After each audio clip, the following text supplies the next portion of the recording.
Julien, bonjour. Bonjour Christophe. Nous sommes aux deuxième journée Pensera. C'est ça, les deuxièmes. Les deuxièmes journées Pensera, donc là on est à Autran, dans la montagne, dans la neige. Combien de participants cette année? Alors 56 participants cette année pour les deuxièmes journées Pensera, c'est à peu près le même nombre qu'il y a 2 ans et demi, où on avait fait les premières journées Pensera, il y avait 58 participants. Donc on est vraiment sur on a La continuité. la continuité. Ça s'adresse aux conseillers pédagogiques? Oui, donc les conseillers pédagogiques dans l'enseignement supérieur.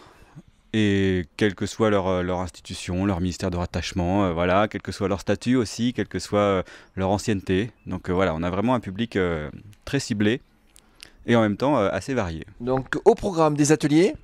Alors au programme, là on avait vraiment 2 jours, hein, donc ces journées-là, c'est vraiment essayer de définir le genre professionnel du conseil pédagogique, donc finalement qu'est-ce qui nous rassemble. Et puis ça c'était le travail d'hier, on a construit une énorme fleur qui fait 2,50 m de diamètre pour essayer de définir un petit peu ce que c'est que ce genre professionnel. Je dirais on n'est pas au bout, hein, mais on a commencé à mener ce travail-là. Et puis aujourd'hui on va plutôt essayer de parler de nos styles personnels et comment est-ce que finalement on se décale, comment est-ce qu'on a des déclinaisons plus personnalisées de ce genre-là et qui sont des forces, qui peuvent parfois être des pièges. Donc là, aujourd'hui, on travaille sur des mises en situation qu'on analyse, qu'on croise. On essaie de voir comment plusieurs personnes vont gérer différemment une même situation et essayer de profiter de cette diversité. D'accord, donc il y a les personnes, mais aussi les institutions. Il n'y a pas les mêmes équipes, il n'y a pas la même politique. Oui, c'est vrai, il y a des cadres qui sont très différents selon déjà que les fiches de poste sur lesquelles on travaille, selon la liberté que les établissements nous laissent, parfois les commandes qu'ils nous font ou les exceptions qu'ils tolèrent. Donc c'est vrai qu'on travaille tous dans des contraintes différentes.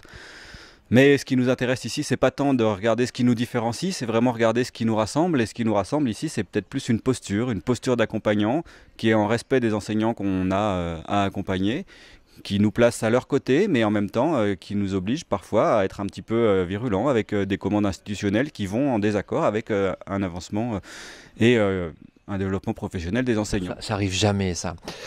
Puisque je t'ai sous la main, on parlait des journées Pensera. Le réseau Pensera, on en est où?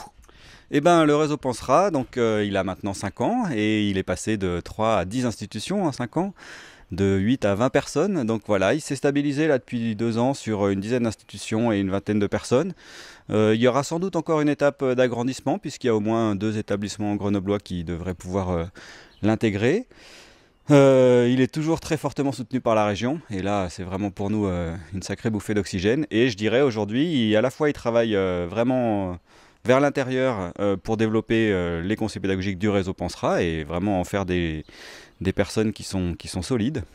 Et en même temps, voilà, aujourd'hui, c'en est l'exemple, il continue son rôle d'animateur de la communauté nationale des conseillers pédagogiques et donc à une forme de rayonnement quand même. Voire même international, j'ai croisé une Belge. Et oui, voilà, on dépasse un petit peu nos frontières. Voilà. Bon, très bien. Merci, on va te laisser rentrer au chaud parce qu'il fait frisquer quand même. Ça caille, hein. À l'année prochaine? Ou dans 2 ans peut-être, parce qu'on n'est quand même pas si régulier que ça. D'accord, dans 2 ans, ça marche.